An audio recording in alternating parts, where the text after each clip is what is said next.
Hi, my name is Cassie Flynn, and I'm the Strategic Advisor on Climate Change at the United Nations Development Program.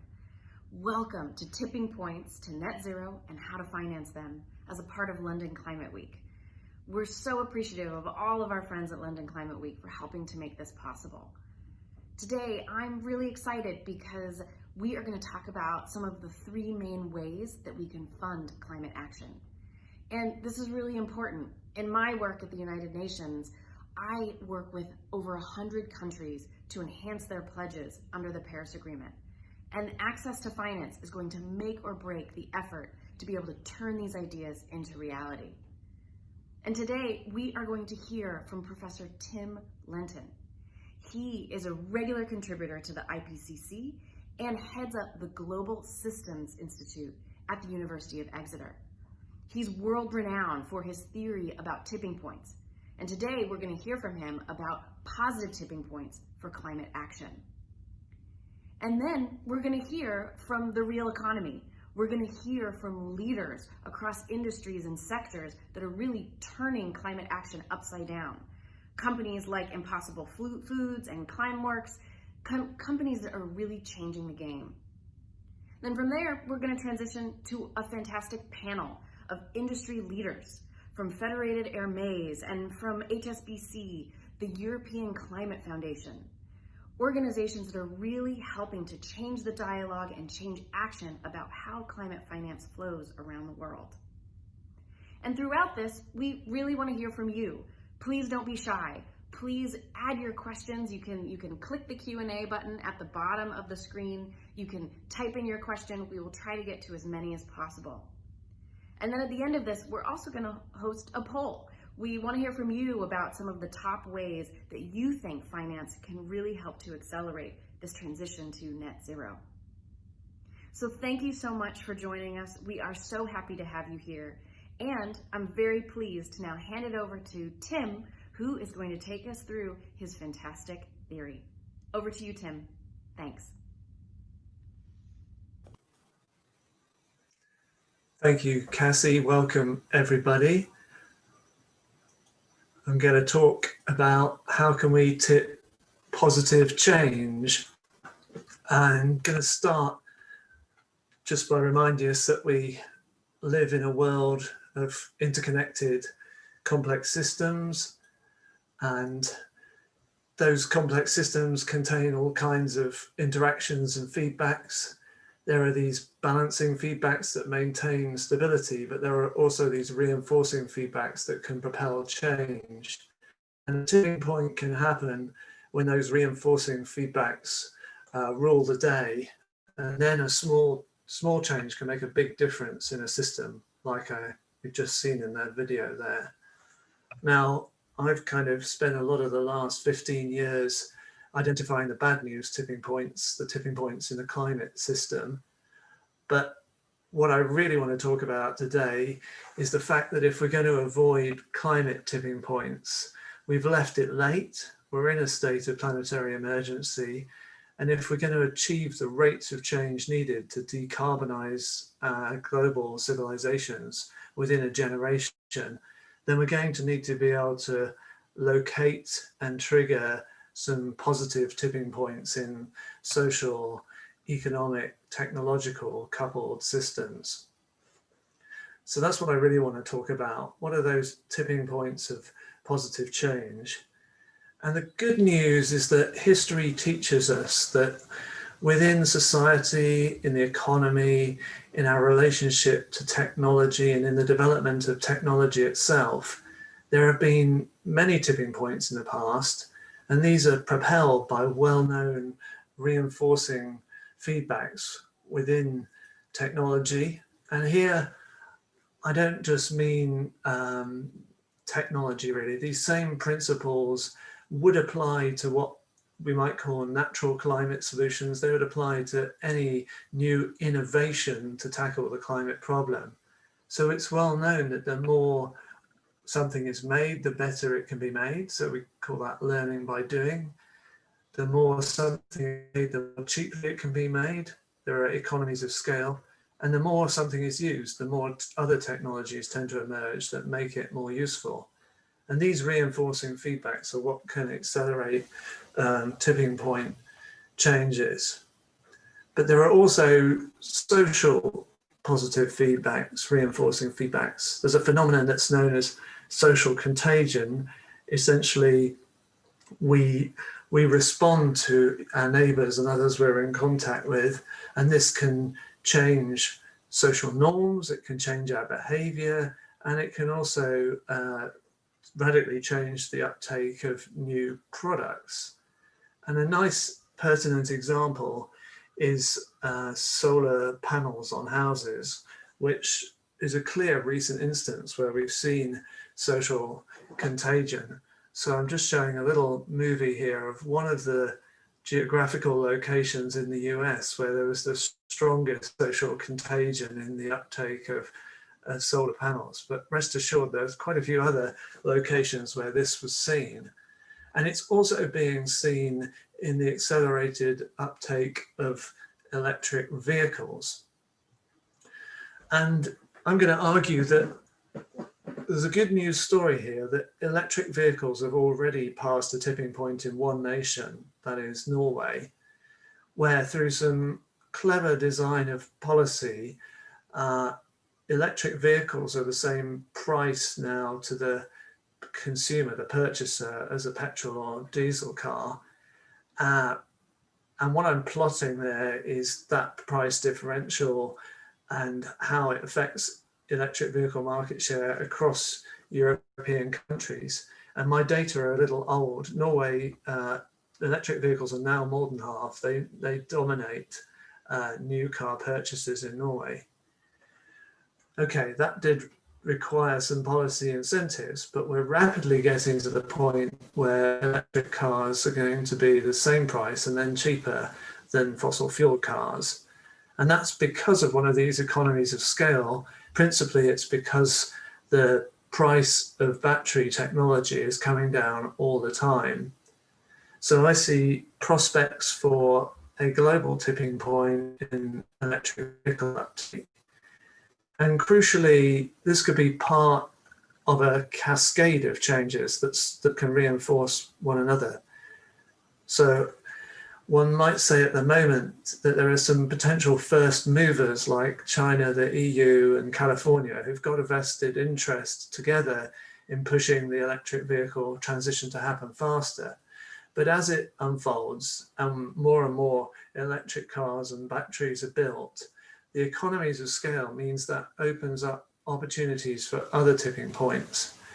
It opens up the opportunity for electrification of heavy goods transport, and crucially, by increasing battery capacity and lowering the price of batteries, it could play a key role in a second sector of tipping points, and that is the transition to renewable energy, where battery capacity is a key part of evening out uneven supply. And in renewable energy, we have another good news story. We have a tipping point that's already happened in the UK, basically shutting coal out of electricity generation. This was driven by a mixture of growth of renewables shown there, also by the application of a price on carbon that basically tipped the economics to become unfavourable for coal as an electricity generator. And then we saw irreversible changes like the destruction of Didcot Power Station, shown in the inset there, a coal-fired power station. And the consequence of all this is coal's gone from 40% of UK electricity production just a few years ago to around 2% at the moment. Now there's a great opportunity for a global tipping point coming in electricity and power generation, not least because the price of solar photovoltaics is coming down all the time through these economies of scale. And those panels are set to be generating electricity at maybe a fifth of the price of fossil fuels, possibly even within a decade. And if we look at the data just from the first half of this year, if you take out the role of subsidies or tax credits, renewable energy is already the cheapest way of generating electricity across much of the world. There's still a crucial barrier though, and this is where finance comes into play, because the cost of raising capital or finance for a given amount of new renewable energy capacity, particularly in developing nations, is more than the cost of raising the same capital, the capital to produce the equivalent fossil fuel energy. So a key role for finance to play there in tipping dynamics that are going to unfold anyway. It would be great if they unfolded sooner. And the next big tipping point that's coming in a potential cascade is that we might only be within a decade of the point where in some major economies, it's going to make economic sense to decommission and retire assets, fossil fuel power stations that have got useful life left in them and replace them with new renewables. So I was thinking about what other pertinent sectors and activities might we see tipping dynamics that finance and investment might want to look at and focus on. And I think the broad area of diets and change in the global food system is a live one. On the one hand, we have these new innovations, technological, if you like, things like plant-based meat substitutes that could be rapidly picking up momentum. And on the other side, we have clear signals that there's possibility of social contagion. There's increasing interest in those plant-based meat substitutes and also in vegetarian and vegan diets. And there's a broad coalition of interest in systems change. So that's one area, but I also, as an outsider, look into the financial sector myself, and I'm struck by the rate of growth of the green bond market. Even if it's still only around 4% of total bonds issued, it seems to be growing in an almost exponential way and going global. And in the present crisis, a time of elevated risk aversion, there's some analysis and data to show that green bonds are outperforming non-green bonds. So I'll just close with the thought that all of these reinforcing feedbacks across different sectors can interact together because we're talking here about an interconnected complex system. So for example, that revolution in renewable energy power, that supports the transition to electrification of vehicles, and that then feeds back into those lower costs of batteries that help support the renewable energy future. And I'll stop sharing and leave you with that thought. Now, I believe it's over for me to Isla to introduce some nice videos. Thank you, Tim. Hi, everyone. My name is Isla. I'm with the United Nations Development Program. I'm very honored to be part of this very timely conversation. And so this is how we need to think. Can we identify positive tipping points in finance, which have a huge impact on emission reductions? Now, this kind of debate can very quickly become quite abstract. So over the last week, we asked companies whose entire business models are about decarbonization, what they needed from the finance sector to help them grow faster. Let's hear what they have to say.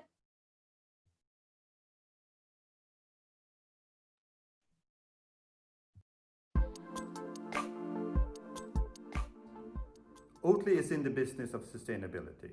We are fighting for future generations' right to have a planet to live on. But we also make really good oat products. So how can the finance sector help us to scale up our own climate solutions? We believe that change needs to happen everywhere in order for us to prevent the climate crisis from accelerating even further. In addition to leading the global movement towards plant-based consumption, we at Oatly are working on lowering our own emissions on everything from production to transport. But in order to create real and global change, we believe that capital needs to turn green and steer toward more sustainable investments. For example, we at Oatly crafted the world's first sustainability-linked loan in the plant-based industry. That loan ensures that every dollar invested is tied to a sustainability goal. The financial sector has the opportunity to lead the change to sustainable business development by investing and supporting the right technologies which will enable the world to limit global warming to 1.5 degrees. At Climeworks, we offer one of these solutions, carbon dioxide removal with direct air capture and storage.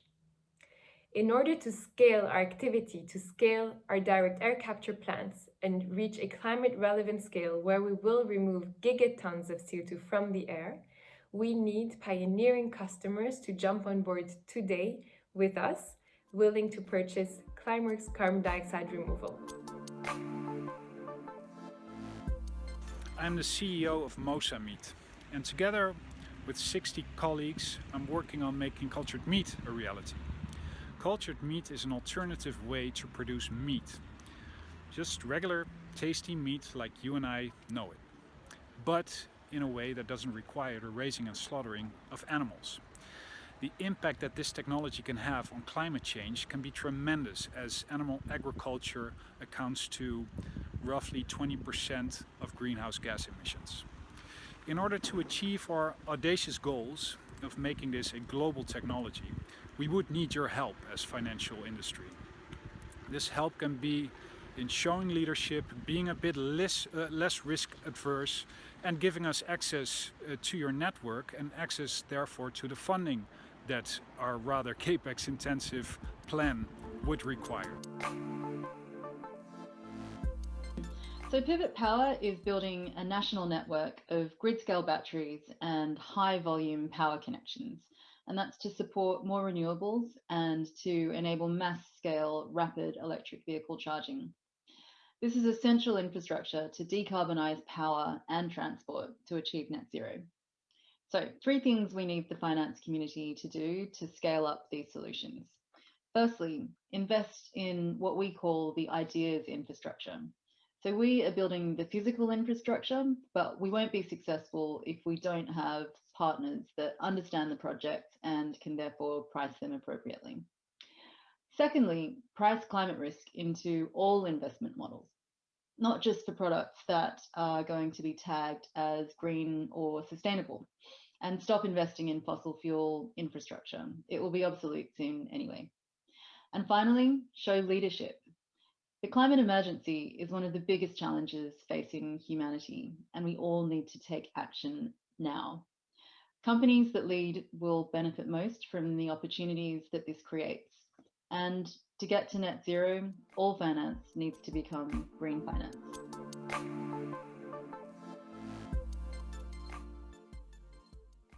At Impossible Foods, we're betting on a better product, feeding a nationwide and eventually a global addiction for meat. And by offering something that the consumer drives adoption for on a level playing field using good old-fashioned capitalism, we seek to use these powerful forces of consumerism and capitalism for good. In fact, we'd like to think of it as what economists would call a positive externality.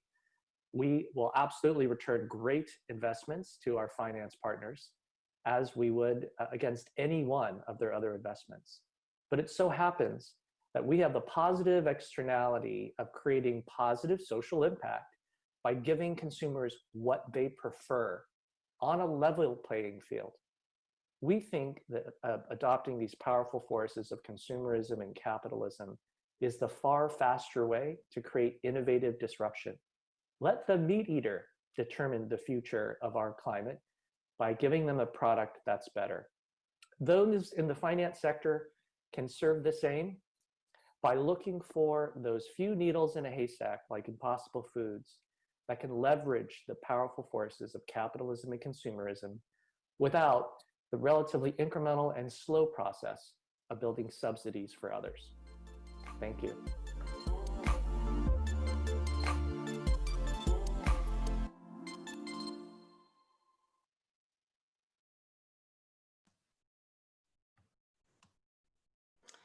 Okay, so we have some fantastic ideas from disruptors there. We heard about full pricing of transition risk, funding carbon removals, backing low carbon solutions, embedding net zero culture, abandoning fossil fuel industry, advocating for low carbon policy, and net zero stewardship. There will be a poll at the end of the panel discussion where you can vote on which you think is best. At UNDP, we're about to launch a campaign to reduce subsidies of fossil fuels, so I'm thinking that gets my vote right now. But we'll be hearing from our expert panel in a minute, so maybe I'll wait for that. Over to you, Tim. Thanks so much, Ida. Now, dear audience, before I introduce our tremendous panel, I just want to draw your attention to the Q&A feature at the bottom of Zoom, where some of you have spotted it already, but please put your questions that you'd like me to pose to the panel in a bit into the Q&A facility. And now let me turn to introducing three tremendous panelists we've got with us today to help us identify these positive tipping points and the role for finance. So I'll keep it brief, but we've got Zoe Knight first, the head of the HSBC Centre of Sustainable Finance. Welcome, Zoe. We've got Eoin Murray, the head of investment at Federated Hermes. Good to see you, Eoin. And we've got Astrid Manroth, the director of climate finance at the European Climate Foundation. All who've been showing individual as well as institutional leadership. And I'm going to start with asking Zoe some questions. So Zoe, we've just heard about the ideas infrastructure and how companies want to be backed that offer scalable low carbon solutions. How easy is it for financial organizations to pick the low carbon winners? Well, Tim, first off, thank you for inviting me to join this panel this afternoon. And I've really enjoyed watching all of the videos of people talking about the themes that are pertinent to them in the barriers that they're facing and what finance needs to do. And all of them had an element that resonated with me, in particular, the end markets for customers, building end markets, and de-risking. But in response to the original question about how difficult is it for financial institutions to find them, it is relatively difficult still, because although the low-hanging fruit of solutions is already known, like scale up renewable energy, build networks so that electric vehicles can be rolled out more significantly. Some of the other nuanced solutions, like technologies for decarbonising hard to abate sectors, sort of the role of carbon capture and storage and how that fits in, the role of hydrogen as a solution for, in particular, green hydrogen within the heavily industrial sectors, are areas where investors essentially need a little bit more capacity and capability in understanding that space. That said, one of the themes that came out of here from Oatly on sustainability linked loans, this is a real field where the financial system is really kind of moving forward quite quickly. And indeed, today even we saw a sustainability linked loan from Heidelberg, Lafarge Cement, which mandates that they will pay a penalty if they don't reduce emissions by 17.5% by 2030. So this linkage between KPIs and sustainable and financing is set to get bigger, particularly as I'm sure most of the audience are aware, the UK is hosting the COP26 talks next year. We're making it a finance COP, and I don't know if any of you tuned into the Green Horizons session last week, but at the opening speech from Carney, the ambition he set out was to build a framework that every financial decision takes climate into account. So that's a really ambitious statement, but I think that we're all going to work on it to get there. Thanks, Zoe. Yeah, and I'm going to turn to you because we heard a call there in the Vox Pop for finance to promote sustainability through portfolio management. Can this work in the real world without making decisions that are not in the best financial interests of clients? Great question, Tim. And it's a question that we've heard throughout the years. And I'm going to say this idea of a trade-off is very much a false premise. The idea that we somehow have to give up investment returns to achieve sustainability is simply wrong. I would argue it's exactly the opposite, and our own research and actually that of your academic colleagues really supports that contention. I don't think there's any reason why promoting sustainability through portfolio management should not be in the best interests of our client. In fact, I'd go as far to say that the very purpose of investment must be a sustainable wealth creation. So there are three aspects I just briefly want to touch on. The first being a question of time horizon. I think a principal failure of the finance industry is that too many simply think in time horizons that range from nanoseconds to a year or two, whereas actually our end investors, pensioners, savers, beneficiaries, think in terms of decades. And that's the horizon that we must adjust to. I think if we do that, adjust our time horizon appropriately, then we'll find that environmental, social, and governance factors that we used to refer to them as non-financial or extra-financial, actually we'll discover that these are very, very financial and completely relevant to investment decision-making. And the second aspect that I only briefly will touch on, because Zoe has explained it far better than I will, is this idea of performance bonds. And I love it. It's been a pet hobby horse of mine for a couple of years. I would actually go as far to say there's advantages here to the issuers. I think they'll enjoy a cheaper cost of capital. And as your commentator referenced in the video, there's advantages to the lenders too, in the sense that we'll enjoy a greater holistic return for the savers whose money we have the privilege of running.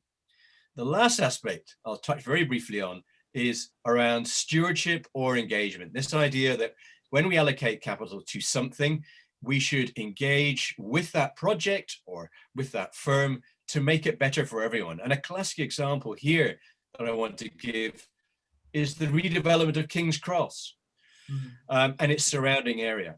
So not only did that provide an extremely handsome investment return to our clients, but it also created apprenticeships for the local community, social housing, a school for the deaf, but also a really pleasant area simply to work, to live in, or to pass through.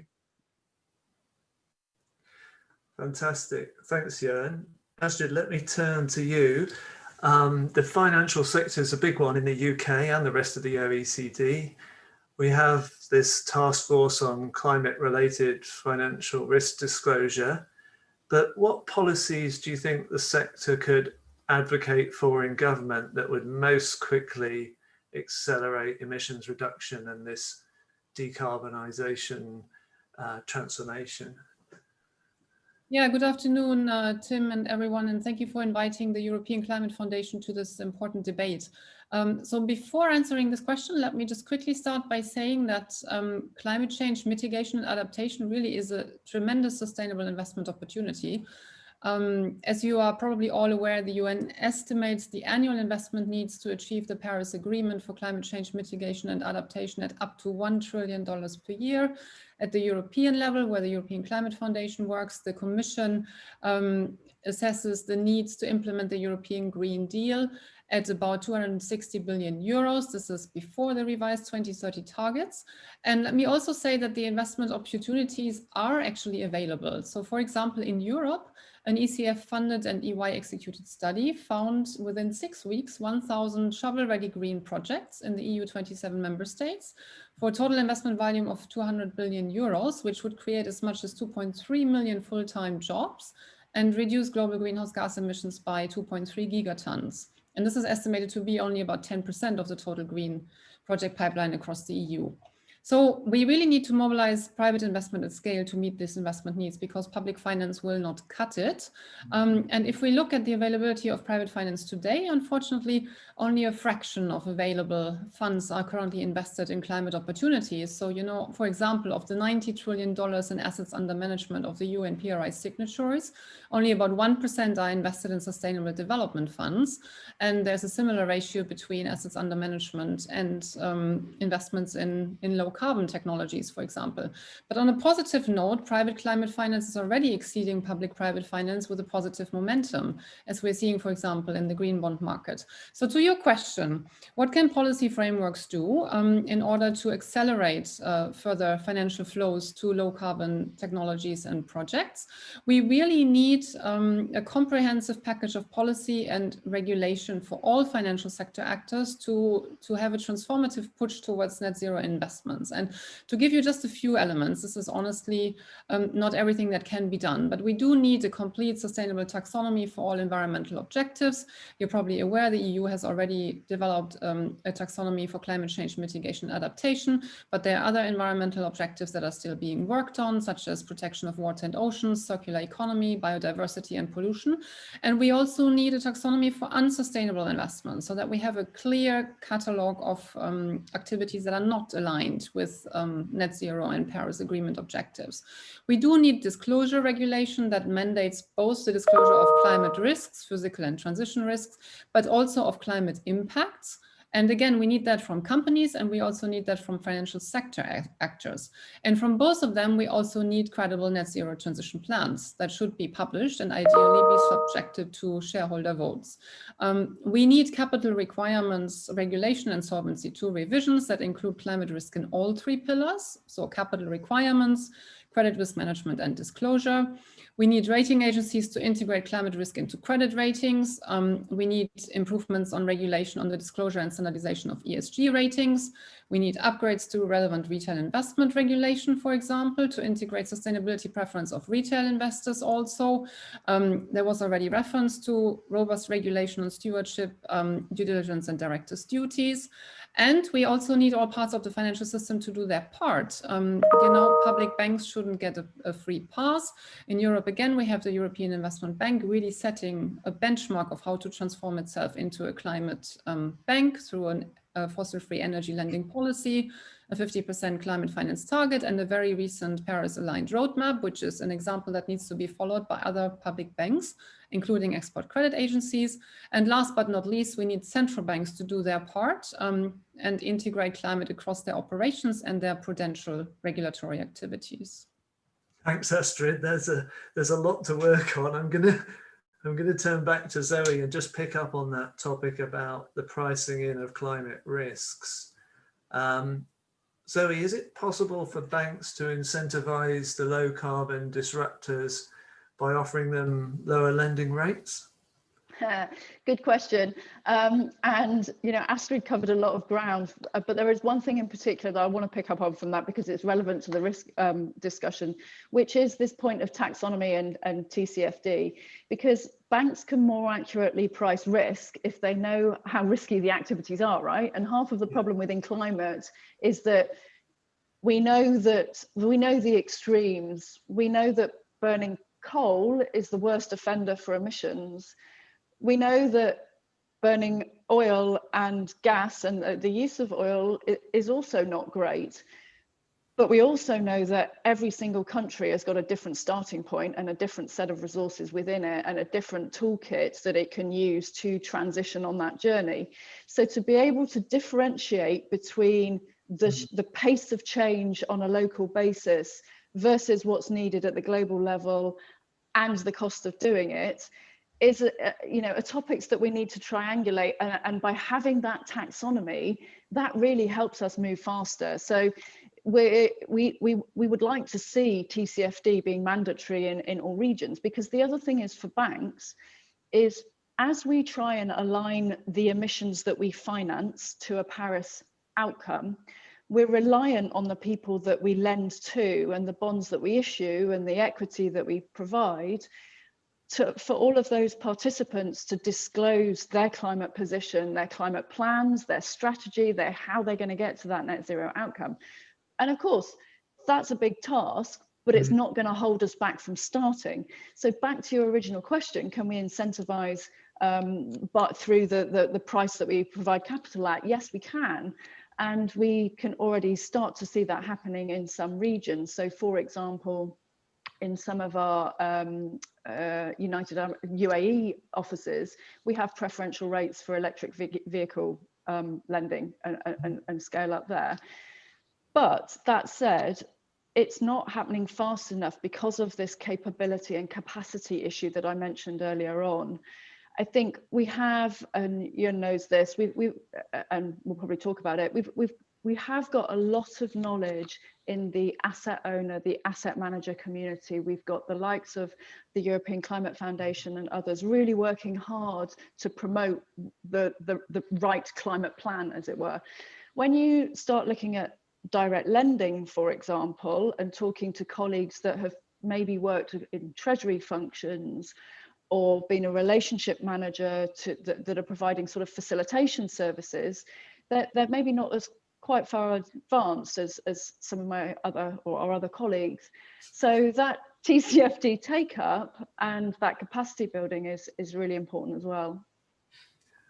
Thanks, Zoe. I am going to turn it over to Eoin as well. And Zoe, you hinted at that perhaps one of the fastest ways out of the climate crisis would be to dump investments in fossil fuels. So, Eoin, are you doing that at Federated Hermes? No, Tim. I'd even dispute that it's one of the fastest ways out of the crisis. Look, while divestment or exclusion, certainly has its place, and I would argue it's been very useful in drawing attention to the climate emergency, I think we would argue strongly that we should work with other investors where possible to try and drive material change in fossil fuel companies and to help them onto a path of rapid transition to that low carbon future world after. I think if it was physically and practically possible to remove fossil fuels as our primary energy source immediately, we'd have done it. But we all know the world is going to need and will still likely be using some fossil fuels for many years to come. And those companies need responsible shareholders that will drive change. And in fact, there's even a risk that if all investors who cared about climate change chose to divest, it would simply create an opportunity for perhaps less scrupulous investors to pick up the shares cheaply. And then they won't put any pressure on these companies. So I think our approach is going to stay that we will remain invested if we think we can bring about meaningful change. And that meaningful change is a significant reduction in harm. Give you an example. We are one of many, but a leading coordinator on British Petroleum, on BP, for Climate Action 100 group of institutional investors. And that group represents nearly $30 trillion of assets. So that's a lot of pressure that can be brought to bear on BP to keep to their commitments for net carbon zero. Fundamentally, we're only going to invest in fossil fuel companies where we think that the potential returns to investors are attractive, and we believe we can help by bringing about meaningful change. And if we think for any reason that engagement with a particular company is unfeasible, where there's simply no cultural willingness to change, then we won't invest. And under that category, I'd quite happily list the likes of thermal coal, tar sands, and fracking. Great. If we use the example of meat, it's another great one. It would be great if the world was simply willing to go vegetarian overnight or look at meat substitutes.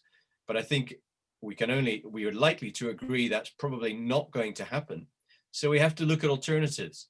One could look at the methane emission problem that's associated with cattle and cows. And actually, maybe 60 to 90% of those emissions can be solved by feeding them a seaweed mix to cows. And so it's thinking creatively in your investments, not simply divesting, is where the solutions would lie. Thanks, Eoin. Astrid, I'm going to turn to you, thinking ahead now to the climate talks, the COP26 meeting in Glasgow, delayed now till this time next year. How do you think we could achieve a tipping point in the financing of low carbon solutions, in particular in the global south? Because I'm thinking here of the potential solar renewable energy revolution in Africa, where they could bypass fossil fuel burning pretty much altogether for electricity if they could get the finance to do so. But maybe my view is naive. Astrid. Sure, thank you. And I mean, that is, of course, the $100 billion question, actually more than that. But I would argue it's not just a question of financing volume. I think we really need a transformative combination of planning, policies, and financing. Yeah, and to start with the planning, I think we need to work on integrating SDG, NDC, and sector planning to really maximize the opportunities of low carbon solutions across all of them. And that does include overcoming outdated conceptions and embracing new technologies. And the example you point to is a very valid one, because the rise of distributed solar power solutions has really proven to be a reliable, low carbon, low cost alternative to expensive, unreliable, and high carbon grid-based connectivity in Africa. But in order for that to happen at scale, we also need ongoing improvements in the investment climate and the regulatory frameworks in the energy sector. For example, no private provider of distributed solar home systems, for example, has regulatory certainty unless there are clear boundaries established between the grid of the public utility, in most cases it's still public in these countries, and the area where they can work or distribute with regulatory certainty. We also need to invest more in the preparation of a bankable project pipeline. There is still a dearth of project preparation funds and early stage development capital, including for some of these new technologies. And on the financing side, we really need more standardized blended public-private finance solutions that provide risk mitigation so that private investment can flow to the global south at scale. And examples of such possible structures are structured funds, of course, and they're already being implemented, particularly for energy access in Africa, but also structures such as synthetic securitizations of MDB assets to private investors or co-investment programs for institutional investors with development finance institutions fall under this category. We also need public finance to catalyze private finance better. So, we need the MDBs and DFIs to be incentivized that they mobilize at least as much in private co-financing as they spend in own account financing, and that they also in their private sector operations engage with their investments to develop transition plans and sustainability strategies. And very importantly, and coming back to your example of the potential of solar powered access solutions, we need to bring in and tap into local investors, local savings from sovereign wealth funds, local pension funds that know the market a lot better, so have a more realistic perception, understanding of risk, and hence expected returns, but that also provide local currency financing solutions to sectors that generate local currency revenues, which is again the case in the sector that you pointed to.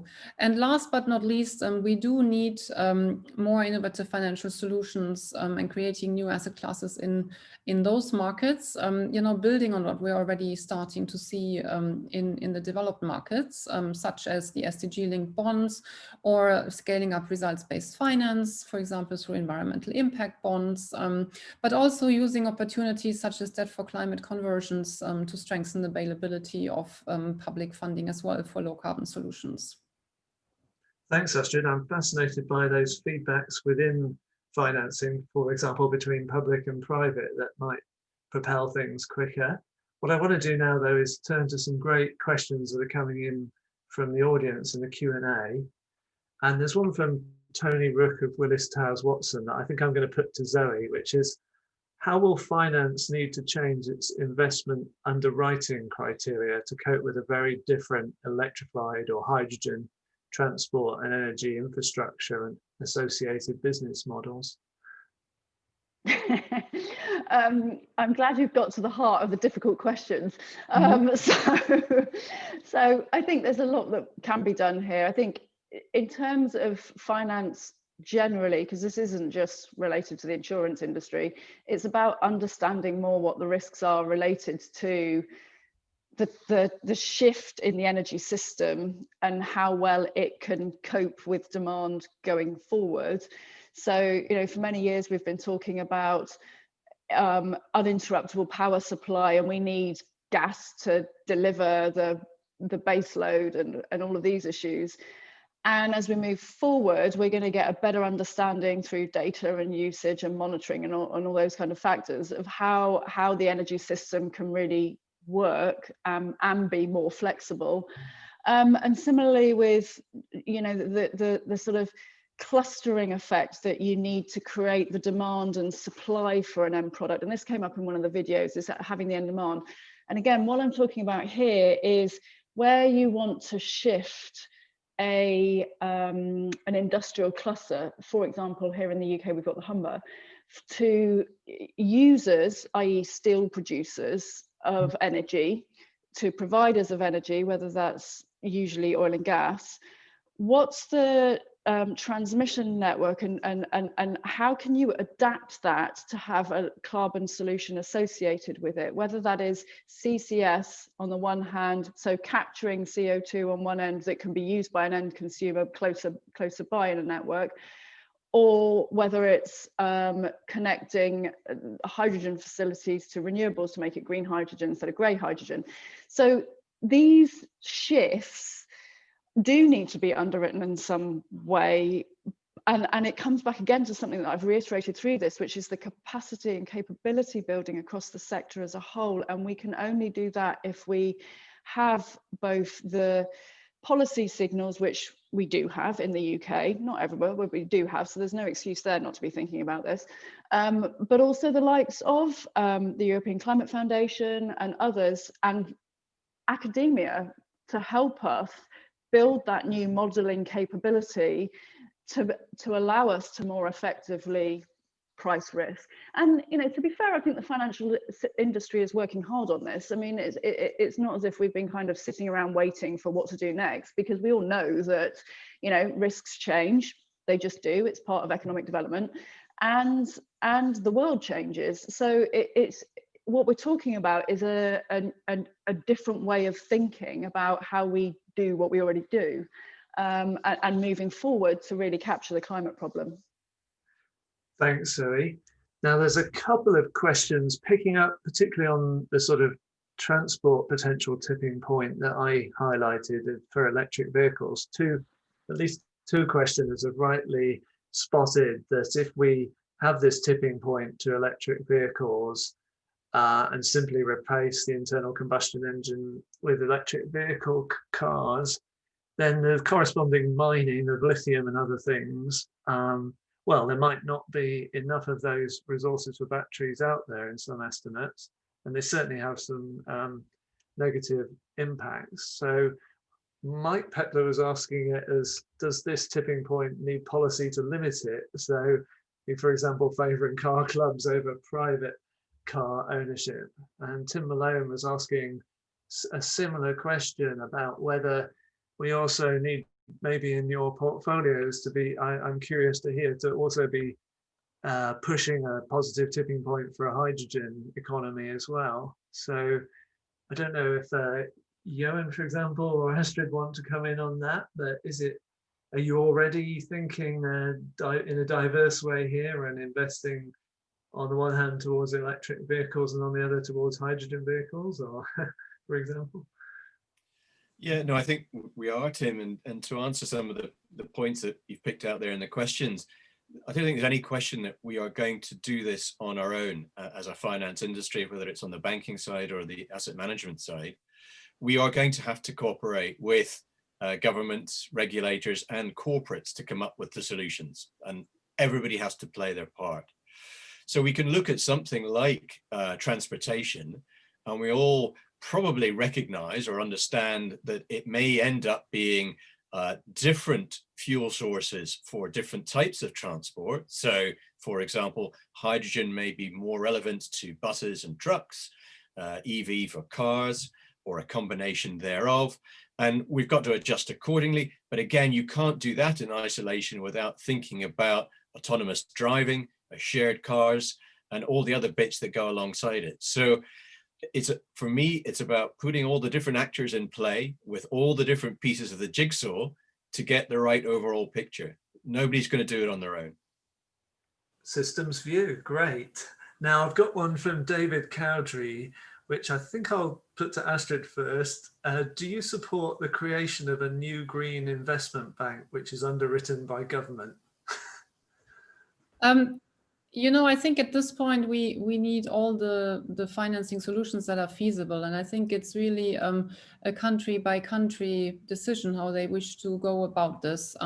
It comes down to having the right skills in place, right? And a lot of what is needed here, financing new technologies, assessing the associated risks, and understanding how you de-risk them financially, is not readily available in some of the existing institutions. I mean, I would argue even that some of the national promotional banks or development finance institutions, you know, historically have been focusing more on senior debt finance solutions to companies that have an established track record. So if it's easier to set up a new institution to gather those skills, to bring them into the market and deploy public finance across such a model, that's a very welcome way to go. In some other countries, there may be opportunities to transform existing institutions into more of a green bank. We are supporting such scoping work in Portugal at the moment. And of course, there are always also solutions to set up new investment vehicles together with existing public banks. So you may not always have to create an entirely new bank, but you could create, you know, a number of structured green finance funds, for example. So, Zoe, as someone representing an established bank, I'm curious, what's your answer? Would you support the creation of a new green investment bank underwritten by government? Well, I mean, to build on Astrid's point, actually, you know, we need to move full steam ahead. And, you know, if that means labeling more extensively, and we definitely need more transparency around financing, a green investment bank would bring that, because it's green. So, you know, in terms of capitalizing it, if a government thinks that they have the capacity to be able to do that, then it clearly provides transparency on how they are providing a low carbon economy. So in that sense, it's good. And I think, you know, in many locations, there is appetite to do that, but maybe perhaps not quite the capacity to get it moving forward. Thanks. Eoin, I was going to turn to you. You could also answer that one, but I have a particular question that comes a little bit beyond just the climate space. From Alexander Hugh is asking you particularly, do you see finance for net zero as distinct or integrated with finance for addressing the biodiversity crisis, or what I might call the biodiversity collapse crisis? Yeah, Tim, I think we would argue that they are deeply linked and integrated, and it's very difficult to address the one without thinking thoroughly about the other. I guess in some sense, we are maybe as a community, we are more familiar and have a greater understanding of the climate crisis, although it's still far from perfect. And biodiversity maybe represents a greater spectrum of challenges that we're still trying to get our head around.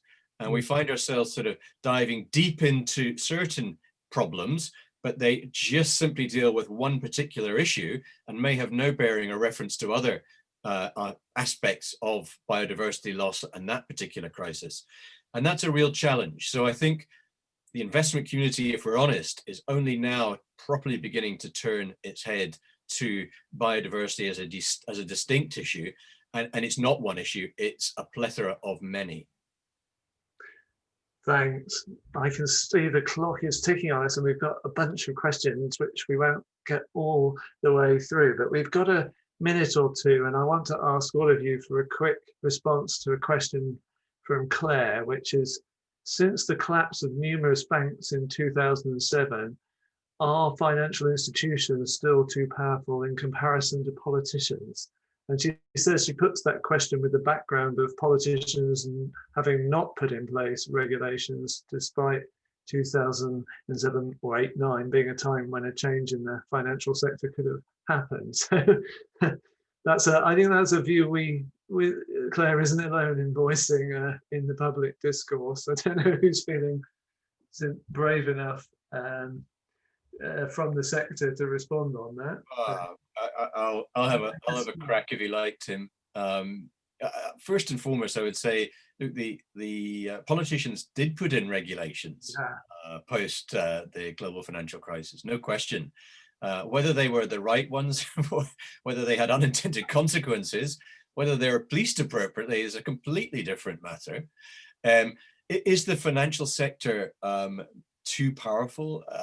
I'm sitting in it, so I'm biased, but I'm going to argue very strongly that we have never before felt the responsibility that goes with the privilege of managing the money, and it's partly our own as well. We're all pensioners, savers at the end of the day, and actually we're only part of the problem.